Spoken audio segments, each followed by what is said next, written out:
Hello guys, उम्मीद है आप सब बढ़िया से हैं। आज हम बात करेंगे फंक्शन के पैरामीटर्स के बारे में। लेकिन उससे पहले जिस किसी ने भी अब तक मेरा चैनल सब्सक्राइब नहीं किया, प्लीज़ मेरे चैनल को सब्सक्राइब कर लीजिए। नोटिफिकेशन बेल को प्रेस करना ना भूलिए। चलिए शुरू करते हैं बिना किसी देरी के। बेसिकली फंक्शन पैरामीटर क्या होते हैं? फंक्शन पैरामीटर एक मतलब फंक्शन के पैरामीटर जो होता है काइंड ऑफ असाइनमेंट होती है, जो हमने असाइन किया होता है, नाम असाइन किया होता है, उसका नाम असाइन किया होता है फंक्शंस का, और उसके अंदर हम वैल्यूज़ पास कर सकते हैं। जैसे लिखते हैं ना हम फंक्शन, और ब्रैकेट्स के अंदर जो भी वैल्यू ए कॉमा बी जो होते हैं वो होते हैं पैरामीटर्स। बेसिकली आप चेक कर सकते हैं, जैसे कि हम यहाँ पे इस केस में हमारे यहाँ पे फंक्शन नेम आ जाता है, और फिर हमारा पैरामीटर आ जाता है, पैरामीटर 1, पैरामीटर 2, पैरामीटर 3, कुछ भी आ सकता है। मतलब ऐसे ऐसी चीज़ें, इस तरीके से इसका सिंटेक्स होता है। ठीक है। अब पैरामीटर के रूल्स क्या होते हैं? पैरामीटर का पहला रूल ये होता है कि जावास्क्रिप्ट के जो फंक्शन होते हैं, फंक्शन डेफिनेशंस होती हैं, वो डिफाइन नहीं करती है जो डेटा टाइप होते हैं पैरामीटर के। तो बेसिकली फंक्शन डेफिनेशन मैंने आपको पहले चैप्टर में करवाया था। वो स्पेसिफाई नहीं करती है कि डेटा टाइप क्या होगा हमारे पैरामीटर्स का। ठीक है। सेकंड ये रहता है कि वो परफॉर्म नहीं करते किसी टाइप के चेकिंग वगैरह के लिए परफॉर्म नहीं होता, कि जैसे इफ़ कंडीशन वगैरह नहीं लगा सकते हम पैरामीटर्स में। ठीक है। थर्ड होता है हमारा नंबर ऑफ आर्ग्यूमेंट्स। मतलब पैरामीटर सिर्फ पैरामीटर हो गए, वो उनकी वैल्यू आएगी और वो रिसीव करेगा हमारा फंक्शन। ठीक है।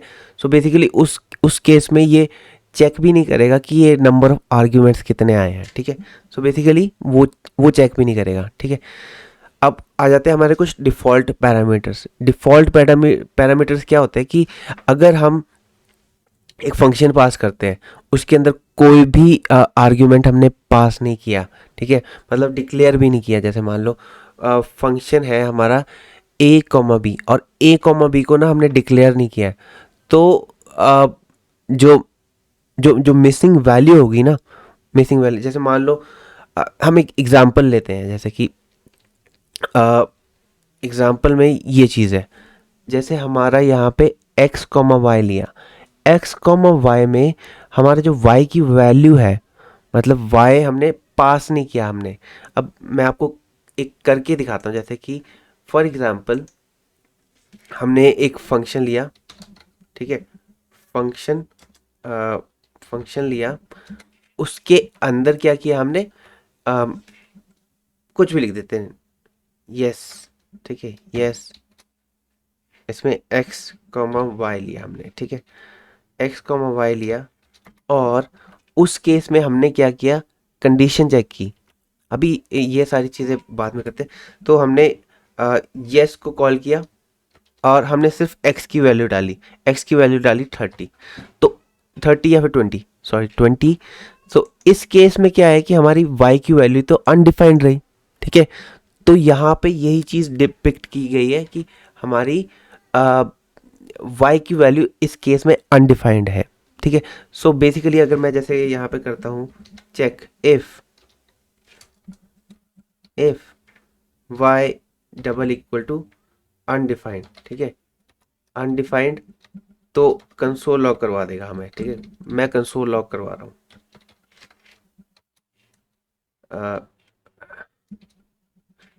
Yes, y is undefined. ठीक है। सेव करते हैं और इसको रन करते हैं। देखिए ये यहाँ पे रिजल्ट आ गया कि y इज़ अनडिफाइंड, क्योंकि y की वैल्यू अनडिफाइंड है। लेकिन अगर y की वैल्यू अनडिफाइंड नहीं हुई, तो मतलब इस केस में क्या होगा कि हमारा ये वाली चीज़ नहीं चलेगी। ठीक है। होपफुली आपको समझ में आ गया हो कि ये क्या हुआ है। ठीक है। फिर आ जाता है हमारा फिर आता है फंक्शन का रेस्ट पैरामीटर। अब रेस्ट पैरामीटर क्या होता है? वो बेसिकली होता है, एक 3 डॉट्स लगा देते हैं हम, थ्री डॉट्स मतलब जो भी आर्ग्यूमेंट्स हम पास करते हैं, आर्ग्यूमेंट्स हम पास करते हैं। अब आर्ग्यूमेंट्स क्या होते हैं एक्चुअल में, मैं आपको वो बताना भूल गया। आर्ग्यूमेंट्स क्या होते हैं, ये हमारे पैरामीटर कहलाते हैं, ठीक है। और ये जो होते हैं आर्ग्यूमेंट्स होते हैं, ठीक है। पैरामीटर्स ये ऊपर वाले होते हैं और ये जो नीचे वाले जो हम पास करते हैं उसको बोलते हैं क्या कहते हैं अपना, आर्ग्यूमेंट्स, ठीक है। सो रेस्ट पैरामीटर क्या करता है कि indefinite amount of arguments as an array, मतलब हम indefinite amount of argument pass करवा सकते हैं। सो बेसिकली एक एग्जांपल के तौर में यहाँ पे मैंने इसमें लिया है कि जैसे एक हमने x लिया, x में late x equal to some किया हमने, वो बहुत सारे वैल्यूज़ ले ली, मतलब इनडेफिनेट अमाउंट ऑफ वैल्यूज़। तब तो अब मैं x y z वगैरह वगैरह करता तो नहीं फिरूंगा, क्योंकि बहुत सारी वैल्यूज़ है। तो इस केस में क्या होगा, ये हम डॉट डॉट डॉट करके लगा सकते हैं। तो डॉट डॉट क्या करेगा कि इनडेफिनेट अमाउंट ऑफ आर्ग्यूमेंट्स ले सकता है। तो इसको बोलते हैं रेस्ट ऑपरेटर, इसको स्प्रेड ऑपरेटर भी बोलते हैं, बट इसको रेस्ट ऑपरेटर बोलेंगे हम फिलहाल के लिए, ठीक है। सो इस केस में ये चीज़ यही करेगी। अगर मैं इसका आउटपुट दिखाऊँ आपको, अगर मैं इसका आउटपुट दिखाऊँ, जैसे कि मान लो मैंने यहाँ पे 20 30 5,6 कुछ भी ले ली, बहुत सारी वैल्यूज़ ले ली, ठीक है, बहुत सारी वैल्यूज़ ले ली।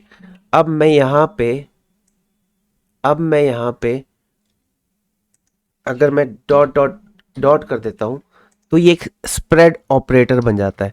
अब ये स्प्रेड ऑपरेटर बन जाता है तो इस केस में हमें ये वाली चीज़ तो चाहिए नहीं, इस केस में ये वाली हमें चीज़ चाहिए नहीं, तो हम क्या करेंगे, हम इसको कंसोल लॉग करवा देते हैं। वैसे कंसोल लॉग करवाने का भी कोई फ़ायदा नहीं है, लेकिन ये एग्जैक्टली वही काम करेगा जो हमने यहाँ पे करवाया था। तो इस केस में क्या कर रहे हैं कि मैंने एक क्या कहते हैं फॉर लूप लिया, उसके अंदर मैंने उसको प्रिंट करवा दिया, सम को प्रिंट करवा दिया। कहीं पर अगर शो करवाना है तो हम उसको शो करवा सकते हैं। फॉर ऑफ लूप ली है, तो बेसिकली स्प्रेड ऑपरेटर इसलिए यूज़ हो सकता है, ठीक है। सो n नंबर ऑफ आर्ग्यूमेंट्स हैं यहाँ पे, और इसका हम बहुत अच्छे तरीके से यूज़ कर सकते हैं। जैसे फॉर ऑफ लूप लेके आर्ग्यूमेंट्स के अंदर, जैसे मैं फॉर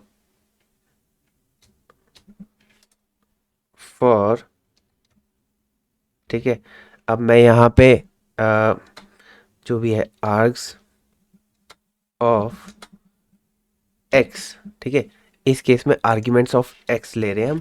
अब इसके अंदर मैं क्या करवाता हूँ, कंसोल डॉट लॉग, हर एक आर्ग्यूमेंट को मैं प्रिंट करवाऊँगा। तो आर्ग्स जो होंगे हमारे, आर्ग्स को प्रिंट करवाऊँगा, तो इसको मैं कंसोल लॉग करवाऊँगा, बाकी ये इसको हटा देते हैं, ठीक है। तो अगर मैं इसको रन करूँगा तो मेरे पास ये सारी वैल्यूज़ आ जाएंगी, ठीक है, ये सारी वैल्यूज़ आ गई हमारे पास, ठीक है। तो इस तरीके से करेगा काम, ऑलराइट। सो होपफुली आपको ये चीज़ समझ में आ गई होगी। अब हम बढ़ते हैं आर्ग्यूमेंट के ऑब्जेक्ट्स। आर्ग्यूमेंट के ऑब्जेक्ट्स क्या होते हैं? सो बेसिकली जावास्क्रिप्ट जो होती है वो जावास्क्रिप्ट फंक्शन जो होते हैं वो उनके अंदर एक बिल्ट इन ऑब्जेक्ट होता है। बिल्ट इन ऑब्जेक्ट कौन सा होता है? वो आर्ग्यूमेंट ऑब्जेक्ट होता है, ठीक है। अब और आर्ग्यूमेंट ऑब्जेक्ट कैसा दिखता है यहाँ पे देखते हैं। सो बेसिकली इस तरीके से दिखता है, ठीक है, इस तरीके से दिखता है।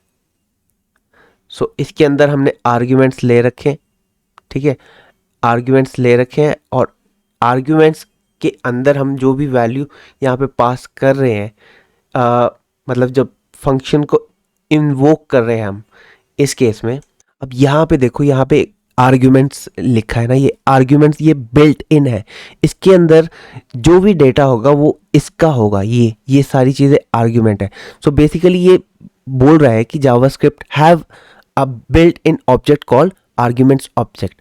ये है आर्ग्यूमेंट ऑब्जेक्ट, इसकी बात हो रही है। जैसे आर्ग्यूमेंट्स डॉट लेंथ, अब ये आर्ग्यूमेंट्स डॉट लेंथ कितने हैं, मतलब एक आर्ग्यूमेंट है, दो आर्ग्यूमेंट, तीन, 4, 5, 6, 6 आर्गुमेंट है तो ये 6 तक चलेगा। तो इसको मैं अगर आपको करके दिखाता हूँ विजुअल स्टूडियो कोड पे। सो बेसिकली अभी मैं यहाँ पे जाता हूँ, क्या कहते हैं, इधर बनाता हूँ, एक अलग से आर्गुमेंट के लिए बनाता हूँ फंक्शन। ठीक है, अब फंक्शन के अंदर हमने क्या क्या चीज़ें लेनी है मैं ये आपको बता देता हूँ। जैसे इसमें फंक्शन में हमने लेनी है कि मान लो कोई भी चीज़, फाइंड लार्ज। ठीक है, लार्ज कर देते हैं इस केस में। ठीक है, अब लार्ज में हम क्या करेंगे, अ, कुछ भी लेट एक्स, एक्स तो हमने काफ़ी जगह डिफाइन कर दी, ए कर देते हैं। A equal to, A equal to कुछ भी कर सकते हैं हम, इसकी वैल्यू ज़ीरो, ज़ीरो कर देते हैं। ठीक है, अब मैं फॉर लूप चलाऊंगा, फॉर लूप चलाता हूँ और यहाँ पे मेरे को अगर देखो यहाँ पे पहले तो मैं डिफाइन कर देता हूँ। डिफाइन किसको करता हूँ मैं, फाइन लार्ज को, फाइन लार्ज को मैं कॉल कर लेता हूँ, इसके अंदर आर्ग्यूमेंट्स पास कर देता हूँ। इसके अंदर आर्ग्यूमेंट का पास करूँगा, जैसे 4, 7 और 2। तो इसमें से मैं चाहता हूँ कि लार्जेस्ट नंबर आ जाए, तो लार्जेस्ट नंबर तो होगा 7। तो हम यहाँ पे जाएंगे, ये ऑटोमेटिकली कॉल होगा, इन्वोक होगा। तो ये जब इन्वोक होगा तो हम कैसे करेंगे, जैसे लेट, अभी हमने इसके अंदर तो कोई आर्ग्यूमेंट्स पास, इसके अंदर तो कोई पैरामीटर पास किए नहीं। अब पैरामीटर नहीं पास किए तब भी हम इसको चला देंगे। ठीक है, आई इक्वल टू ज़ीरो। ठीक है, and I is greater than, और सॉरी लेस देन आर्ग्यूमेंट्स। अब देखो यहाँ पे सजेशन भी आ गया ना, आर्ग्यूमेंट्स डॉट, अब मेरे को क्या चीज़ चेंज करनी है, लेंथ। ठीक है, और आई प्लस प्लस करना है। अब ये इटरेट हो जाएगा, इटरेट मतलब इसके अंदर चल पड़ेगा। अब इसके अंदर मैं इसको मतलब प्रिंट करवा सकता हूँ, कंडीशन चेक कर सकता हूँ। इफ़ चेक करेंगे हम, जो आर्ग्यूमेंट्स हैं, आर्ग्यूमेंट्स की जो वैल्यू है यहाँ पे, ith value is greater then max. मतलब ये जस्ट एग्जांपल के तौर में करवा रहा हूँ, इतना दिल पे नहीं लेना है ये कि ये बड़ा मुश्किल सा काम है। मैं ऐसे दिखाने के लिए कर रहा हूँ कि ये देखो ये आर्ग्यूमेंट्स हम यूज़ कर सकते हैं। एक रैंडम सा एग्जांपल ले रहे हैं हम, ठीक है, रैंडम सा एग्जांपल ले रहे हैं और इतना समझने की ज़्यादा ज़रूरत नहीं, लेकिन ये समझने की ज़रूरत है कि हमारे पास क्या वैल्यूज़ आएंगी। ठीक है, आई, यहाँ पे आई। ठीक है, अब ये जो चीज़ें आई हमारे पास, तो मैं ऐसा करता हूँ, कंसोल डॉट लॉग करवा देता हूँ इसको, फाइंड लार्ज को। ठीक है, देखते हैं क्या बनता है। मैं पहली बार ही करवा रहा हूँ किसी फंक्शन को कंसोल लॉग। सो रन करके चेक करते हैं, अनकॉट एरर। ठीक है, जो कि गलत है इस केस में हमारे पास। इसको हम हटा देते हैं।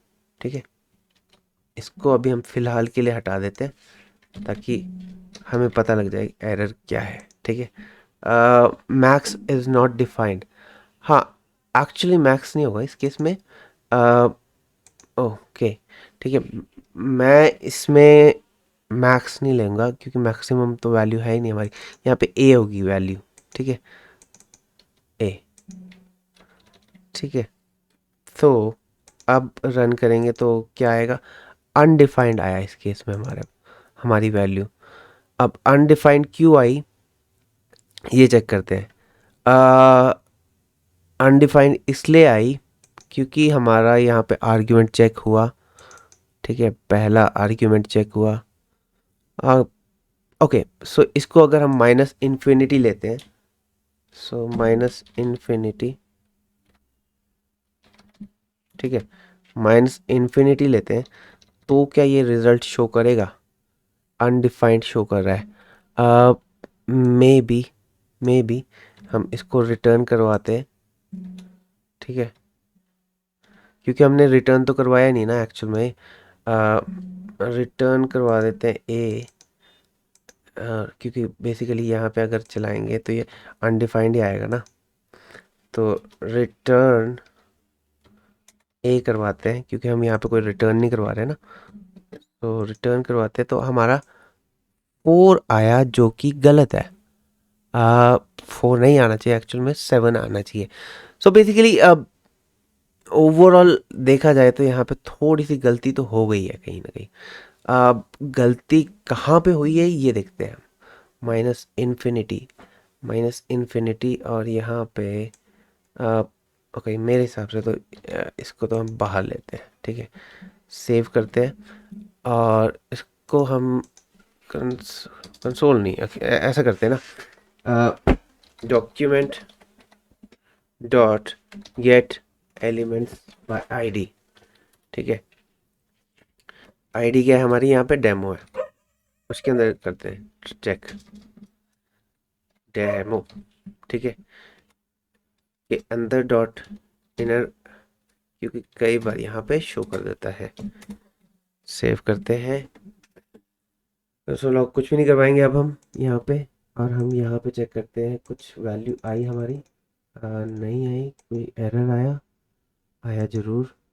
कंसोल डॉट इनर एचटीएमएल, यहाँ पे हमने डेमो डिफाइन कर रखा है, डेमो तो है ऑलरेडी, ओके, ठीक है, तो शायद से इस वजह से एरर आया होगा। तो अभी कोई एरर नहीं है हमारे पास, और यहाँ पे अभी भी 4 दिखा रहा है जो कि गलत है। देखते हैं एक मिनट। ओके, तो आई थिंक सो द जो गलती होगी वो ये है कि मैंने ये फॉर लूप जहाँ पे ख़त्म हो रही है उसके बाद हमें रिटर्न करवाना है, क्योंकि ये फॉर लूप के अंदर ही पहली लूप में ये चेक कर ले रहा है, तो इसे रिटर्न पहला ही कर देना है, ठीक है। सो अगर हम इसके बाहर करते हैं, सेव करते हैं, रिफ़्रेश करते हैं, और अगर अब मैं कंसोल लॉग भी करवाता हूँ, कंसोल लॉग मैं यहीं पर करके देख लेता हूँ, क्या पता अब ठीक हो जाए। सेव करते हैं और रन करते हैं, और अब हमारा आंसर सही आ रहा है। सो बेसिकली गलती ये छोटी मोटी थी और ये सॉल्व हो गई हमारे साथ के साथ, एंड वहाँ पे भी रिज़ल्ट आ गया। सो आपको ये थोड़ा बहुत आइडिया लग गया होगा, ठीक है। अब हम नेक्स्ट चीज़ पे चलते हैं। सो बेसिकली आर्ग्यूमेंट के ऑब्जेक्ट्स के बारे में हमें थोड़ा बहुत पता लग गया। सो बेसिकली ये आर्ग्यूमेंट्स वगैरह ये सारी चीज़ें इम्पॉर्टेंट हैं, और इम्पॉर्टेंट बेसिकली जैसे हम ऑब्जेक्ट्स वगैरह यूज़ करते हैं, ऐसे में ही हम आर्ग्यूमेंट्स भी पास करते हैं। एक आर्ग्यूमेंट्स एक काइंड ऑफ वैल्यू रहती है। हमने क्या सीखा, हमने सीखा पैरामीटर्स के बारे में, हमने सीखा कि आर्ग्यूमेंट्स क्या होते हैं, आर्ग्यूमेंट्स जो होते हैं वो पैरामीटर के पास वैल्यू से जाती हैं, ठीक है। अब पैरामीटर देखो, ये जो आर्ग्यूमेंट होते हैं ना वो बाय वैल्यू चलते हैं, ठीक है, और जो ऑब्जेक्ट होते हैं वो बाय रेफरेंस चलते हैं। रेफरेंस मतलब एक उसको एड्रेस मिला होता है ऑब्जेक्ट्स को, उसके थ्रू चलते हैं। लेकिन जो आर्ग्यूमेंट्स होते हैं बाय वैल्यू चलते हैं, कि जो वैल्यू पास हुई है वो चली जाएगी उसके पास, ठीक है, वो चली जाएगी उस फंक्शन के पास। जैसे फॉर एग्जांपल यहाँ पे मैंने 1 असाइन किया है वैल्यू, तो ये 1 जाएगी यहाँ पे अंदर, ठीक है, और कोई भी नहीं जाएगी।